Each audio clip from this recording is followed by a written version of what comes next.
This Wales of ours is a land of unusually great natural wealth and of rich human resources.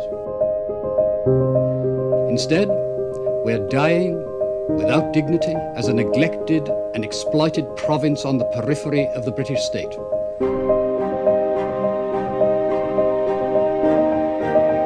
Government closer to the people is better and more effective than government far from the people. The true experts in everything that we need in Wales are the Welsh people themselves. Welsh independence is about us being an ordinary country. Independence is natural and normal.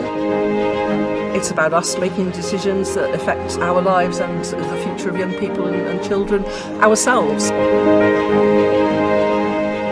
Independence is the vehicle for change.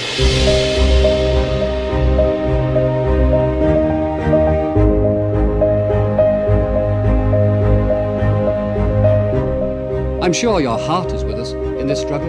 Will you give us your support too?